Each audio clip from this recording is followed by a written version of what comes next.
اعوذ باللہ السمیع العلیم من الشیطان الرجیم من ہمزہ ونفخہ ونفثہ۔ سورہ بقرہ کی آیت نمبر 116 اور 117 کی تفسیر چل رہی ہے۔ اللہ رب العالمین فرماتا ہے سورہ یونس کی آیت نمبر 68 اور 69 میں، کافر کہتے ہیں کہ اللہ تعالیٰ نے بیٹا بنایا ہے۔ اللہ پاک و منزہ ہے کہ اس کی کوئی اولاد ہو۔ وہ غنی ہے، آسمانوں اور زمین کی ہر چیز اس کی ملکیت میں ہے۔ اے رسول صلی اللہ علیہ وسلم، ان سے کہیے کہ اگر تمہارے پاس کوئی دلیل ہو تو اسے پیش کرو۔ تم ہرگز کوئی دلیل پیش نہیں کر سکو گے تو پھر بتاؤ، کیا تم اللہ کے متعلق ایسی بات کہہ رہے ہو جس کا تمہیں دلیل کی روح سے کوئی علم نہیں؟ اے رسول صلی اللہ علیہ وسلم، کہہ دیجئے جو لوگ اللہ پر جھوٹ افطرا کرتے ہیں وہ فلاح نہیں پا سکتے۔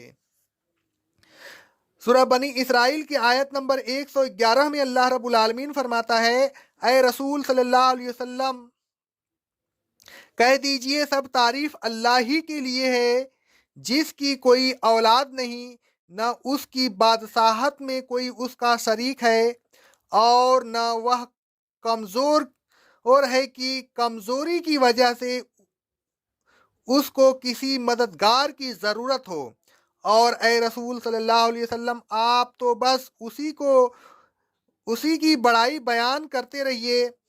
آگے اللہ رب العالمین فرماتا ہے سورہ القحف کی آیت نمبر 4 اور 5 میں، اللہ تعالیٰ نے یہ کتاب اس لیے نازل کی ہے کہ اس کے ذریعہ وہ ان لوگوں کو ڈرائے جو اللہ کی اولاد بنا بیٹھے ہیں، نہ انہیں علم ہے اور نہ ان کے آبا و اجداد کو اس بات کا علم تھا، بس ایک فرضی بات ہے جس کی پشت پر کوئی علمی دلیل نہیں۔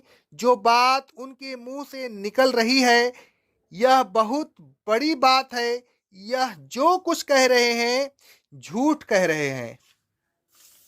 سورہ انبیاء کی آیت نمبر 26 میں اللہ رب العالمین فرماتا ہے، کافر کہتے ہیں کہ رحمان کی اولاد ہے، نہیں، وہ اس چیز سے بالکل پاک و منزہ ہے جن کو یہ بیٹے یا بیٹیاں کہتے ہیں۔ وہ اللہ کے مکرم بندے ہیں، اس سے زیادہ کچھ نہیں۔ سورہ الفرقان کی آیت نمبر 2 میں اللہ رب العالمین فرماتا ہے، اللہ ہی ہے جس کے لیے آسمانوں اور زمین کی بادشاہت ہے، اس کی کوئی اولاد نہیں اور نہ اس کی بادشاہت میں کوئی اس کا شریک ہے۔ اسی نے ہر چیز کو پیدا کیا اور پھر اس کا اندازہ مقرر کیا۔ سورہ الزمر کی آیت نمبر 4 میں اللہ رب العالمین فرماتا ہے، اگر اللہ کسی کو اپنا بیٹا بنانا چاہتا تو کیا مخلوق میں سے جس کو چاہتا بیٹا بنانے کے لیے پسند کرتا؟ وہ اولاد سے پاک و منزہ ہے، وہ اکیلا و یکتا ہے، وہ غالب ہے، سب اس کے سامنے مغلوب ہے۔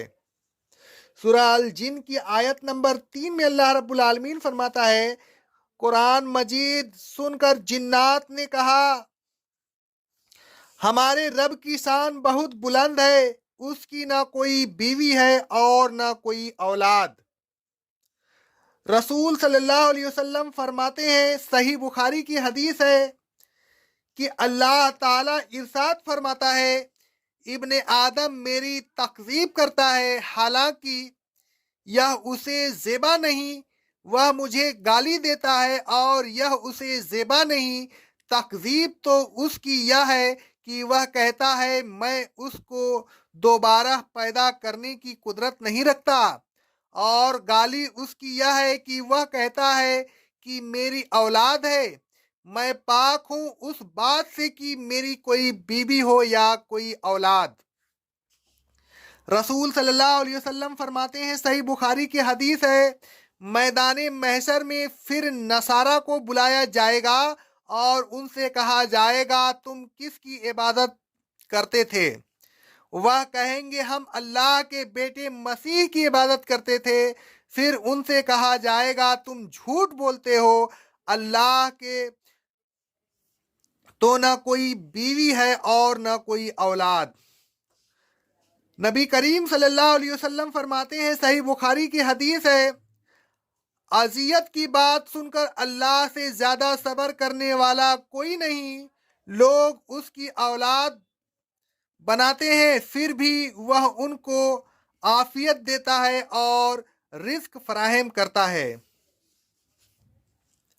اس حدیث سے معلوم ہوا کہ اللہ تعالیٰ کی اولاد بنانا اللہ تعالیٰ کے لیے بہت غصہ کا باعث ہے۔ الغرض آیات زیر تفسیر کا خلاصہ یہ ہے کہ اللہ تعالیٰ کی اولاد نہیں ہے، اس کی شان اس سے بہت بلند ہے کہ وہ کسی کو اولاد بنائے۔ اس کے سامنے سب عاجز و لاچار ہیں، سب اس کے فرما بردار ہیں۔ آسمانوں اور زمین کا پیدا کرنے والا بھی وہی ہے، اور آسمانوں کی اور زمین کی بادشاہت بھی اس کے لیے ہے۔ وہ جو چاہے کر سکتا ہے۔ بے بس مخلوق کب اس لائق ہے کہ اس کی اولاد بن سکے؟ اے لوگوں، اللہ تبارک و تعالی اکیلا ہے، واحد یکتا ہے، لہذا اس کی ذات میں کسی کو شریک نہ کیجیے۔ اس عقیدہ سے بالکل دور رہیے کہ اللہ تعالیٰ کی اولاد ہو سکتی ہے۔ اللہ تعالیٰ اوتار بن کر انسانی روپ میں کسی انسان کے یہاں پیدا ہو سکتا ہے، اس عقیدے سے دور رہیے۔ اقول قولی ھذا استغفر اللہ استغفر اللہ استغفر اللہ۔